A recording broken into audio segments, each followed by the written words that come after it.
I'm Michael, aka Oscar Man, and as I continue my exploration of Oscar nominated performances I feel may be forgotten, here are some nominees I think may not be remembered today. I'll start with an actor whose film career hit the ground running right out of the gate. Do you know, Dad, not one of us has ever beaten you in a single game. Not checkers, not dominoes, not softball, nothing. Watch it, Ben. He's getting that look. Come on over here. Come on over here to Daddy Bull. It's all over, Colonel. Michael O'Keefe made his big screen debut in Grey Lady Down and followed it up with 1980's The Great Santini, for which he was nominated as Best Supporting Actor. And what? And because I was your son. What the hell's that got to do with it? Because you would have done it. Santini would have done it. We're not talking about me, goddammit. We're talking about you. Oh, sure. And I'm a Meacham. A Meacham's a third-rate winner all the way. He took snails while the other kids eat cotton candy. He never surrenders. He never gives up. You disobeyed a direct order. Robert Duvall starred as Lieutenant Colonel Wilbur Bull Meacham, a pilot who dominates his family, including his son Ben, on whom he is particularly rough. Dad, I gotta tell you something.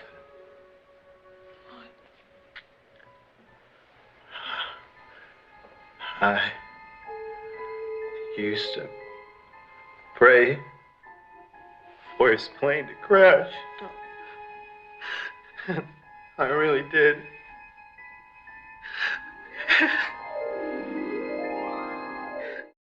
The dynamic between father and son was intense. I think this was one of Robert Duvall's greatest performances, and Michael O'Keefe held his own on screen, both giving Oscar-worthy performances. He lost to another young actor, Timothy Hutton, in Ordinary People. O'Keefe followed up his nomination with Caddyshack, but his work in more than 40 more films didn't bring him the same critical acclaim of The Great Santini. Did he give a performance that merited a second Oscar nomination? What's your name?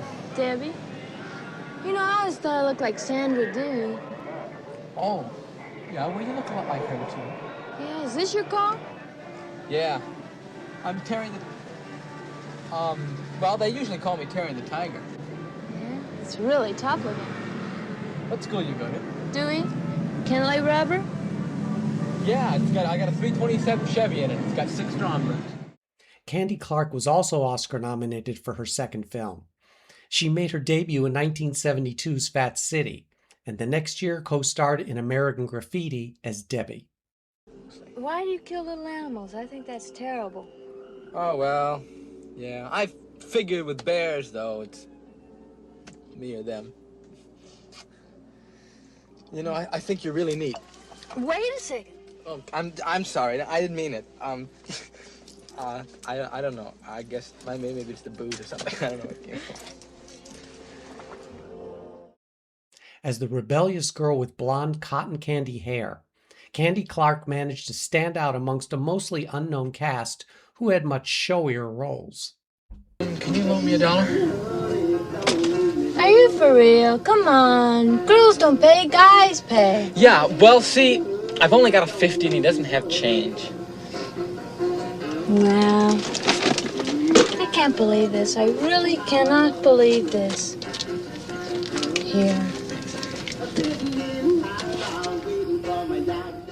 Candy Clark's Best Supporting Actress nomination was somewhat of a surprise, given the ensemble nature of the cast and her few scenes in American Graffiti. The 1973 nostalgic comedy was a box office sensation.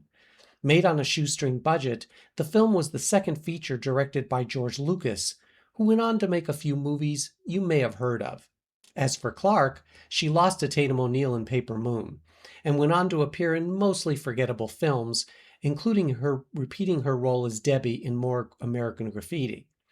Interestingly, her one career award nomination came from the Academy. Was Clark's nomination deserved? Do not hurt her. She has not hurt me.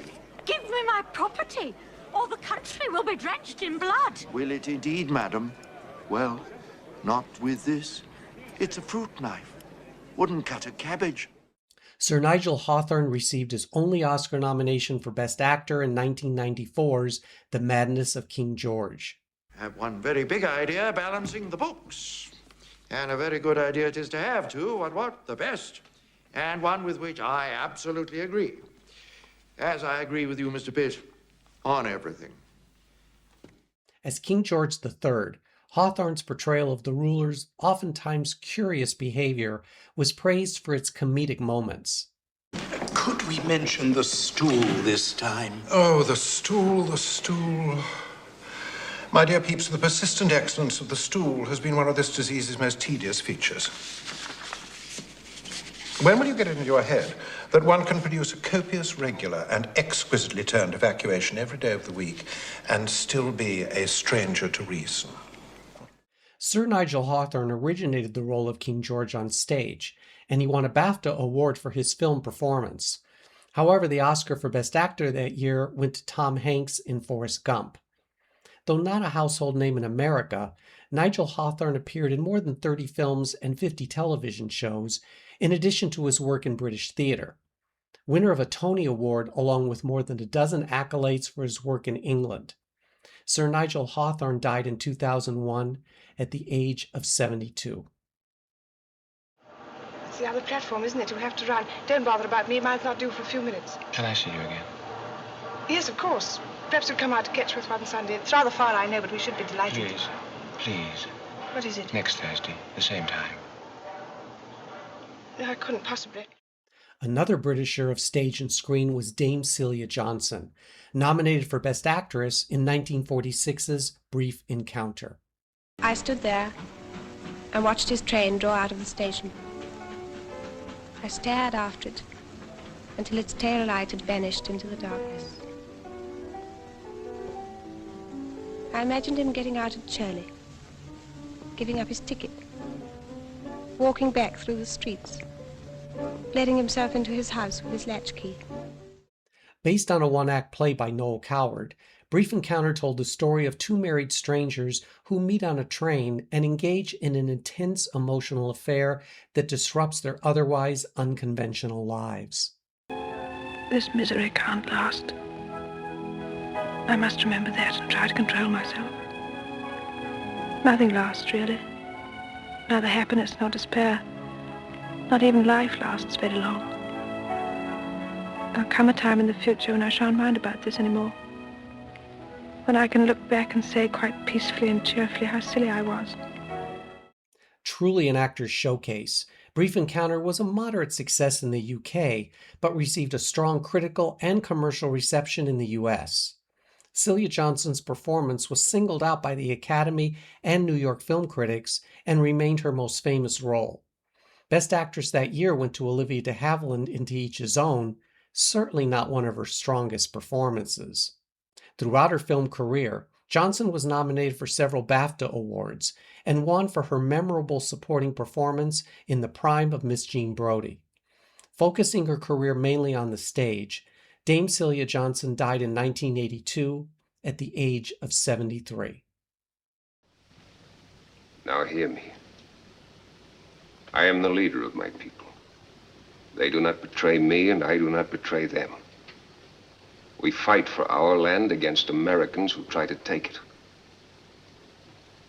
You give me no reason why I should not kill American mail riders. In 1950's Broken Arrow, Jeff Chandler received his one career nomination for Best Supporting Actor. You know what I am thinking? Maybe someday you will kill me or I will kill you. We will not spit on each other. That is how I feel. The girl inside the wiki-up is in the holiest time of her life. For these 4 days, she becomes white-painted lady, mother of life. Chandler played Cochise, leader of the Apache tribe, in a fictionalized drama about the real-life war leader. Will there not always be whites who will hate your wife because of the color of her skin? You will go far away, maybe, in new places. But your eyes will never see anything. Always they will be turned backwards, toward home. Broken Arrow attempted to portray a more positive image of Native Indians, who were previously maligned in traditional Western films. Jeff Chandler was ultimately cast after an exhaustive search was conducted to find the right actor for the role. As the actor stated, the studio was looking for an actor physically big enough but unfamiliar to movie audiences. After years spent as a supporting player, the Oscar nomination made Jeff Chandler a leading man and box office star, though his follow-up work in more than 40 films was hardly Oscar material, and his one chance at the Golden Boy went instead to George Sanders for All About Eve. Jeff Chandler injured his back and had surgery for a spinal disc herniation. Complications from a blood infection arose, which resulted in pneumonia. He unexpectedly died in 1961 at the age of 42. He tell you looking for a girl. Take me. Well, I come for the job. I can't pay very high wages. Any wages is better than nothing. I got to get work. I got use for my pay. 1983's Cross Creek was a biographical drama about Marjorie Rawlings, the Pulitzer Prize-winning author of The Yearling. As Geechee, Alfre Woodard received her only Oscar nomination to date as Best Supporting Actress. This post floor ain't been scrubbed. Got to have clean things. I'll be here tomorrow. I gotta go fetch my things. Woodward isn't given much to do in Cross Creek, but she makes the most of a stereotypically written role. I understand lonesome. My life with Leroy was lonesome. Probably would be again. But you a woman, and you live by yourself, and don't nobody take advantage of you. I've been watching how you do it. That's what I want to be like.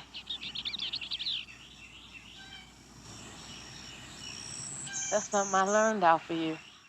Even though Oscar winner Mary Steenburgen essays the lead role, it is Alfre Woodard who outshines her throughout the film. Alfre Woodard lost in her category to Linda Hunt in The Year of Living Dangerously. However, she seemed poised to have the type of film career that Viola Davis eventually attained. Cross Creek was Woodward's third feature, and she continued giving strong performances in the more than 75 films which came after her Oscar nomination. The actress had a tendency of doing better work than her co-stars, including 1992's Passion Fish, which brought Mary McDonnell a Best Actress nomination, but nothing for Woodward. She found greater success on television, winning 4 Emmys and 3 SAG Awards, but never became a leading lady on screen. Do you think Alfre Woodard can make an Oscar comeback like Amy Madigan? I'm going to let you in on a little secret. Many of my friends are very much worried about this campaign. They tell me I'm conducting it in the worst possible way because it appears I'm asking you people to think. For his portrayal of President Woodrow Wilson, Alexander Knox received his only Oscar nomination from the Academy. I know only too well the very great task ahead of me. And I look pleadingly to you, the young men of America, to stand behind me. 1944's Wilson was a biographical drama about the 28th president, and Knox was cast in a rare leading role following years as a character actor. I'm not one of those who has the slightest anxiety about the eventual triumph of the things I've stood for. The fight's just begun. You and I may never live to see it finished, but that doesn't matter. The ideals of the League are not dead just because a few obstructive men now in the saddle say they are. Alexander Knox received better reviews than the film itself, which was a money loser due to its high budget. However, Wilson was nominated for 10 Oscars and won 5. The Best Actor award went to Bing Crosby in Going My Way, but I think Knox gave a much better performance. The Canadian-born actor began his career in the 1930s and followed up Wilson with appearances in more than 60 films, most notably The Longest Day and You Only Live Twice. A published author of several plays and novels, Alexander Knox died in 1995 at the age of 88.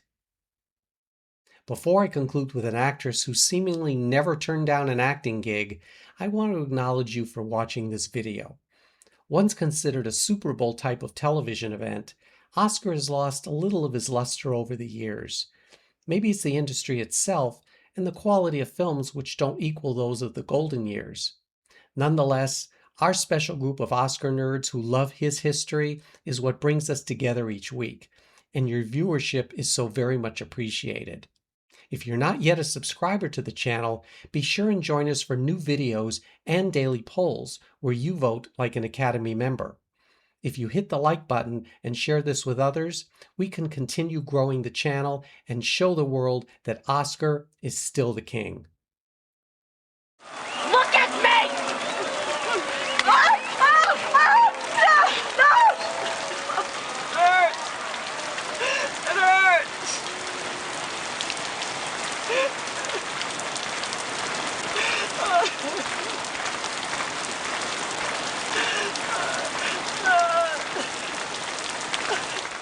Though the average moviegoer may not have known Sally Kirkland by name, she would have been recognized for her years of work in a variety of films and television shows. A true workhorse, Kirkland finally earned an Oscar nomination for 1987's Anna.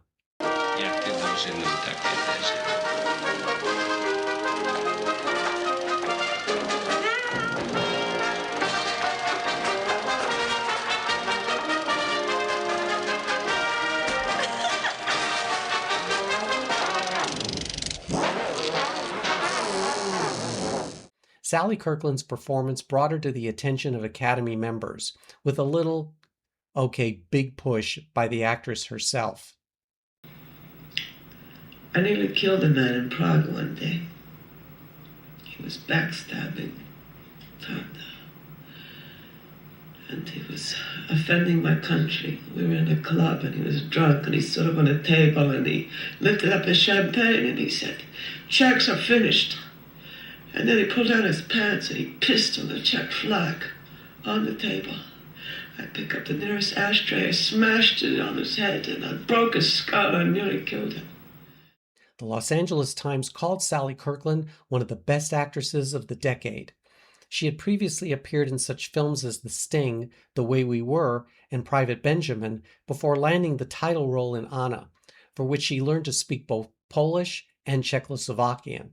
Knowing this was Oscar material, Sally Kirkland doggedly pursued the role, and once Anna was released, made sure every person in Hollywood saw her performance. She found herself nominated alongside Glenn Close, Holly Hunter, Meryl Streep, and that year's winner Cher, with whom Kirkland said she used to roller skate in the 1970s. Kirkland's credits include over 120 films and 60 television series and movies. She was also a painter, an ordained minister, and an acting coach for, among others, Liza Minnelli, Sandra Bullock, and Barbra Streisand. The charismatic actress's last film was Sallywood, a tribute made by her one-time assistant in which she appeared as herself. At the end of her life, Sally Kirkland was diagnosed with dementia and subsequently died in 2025 at the age of 84. How many of these Oscar-nominated performances are you familiar with?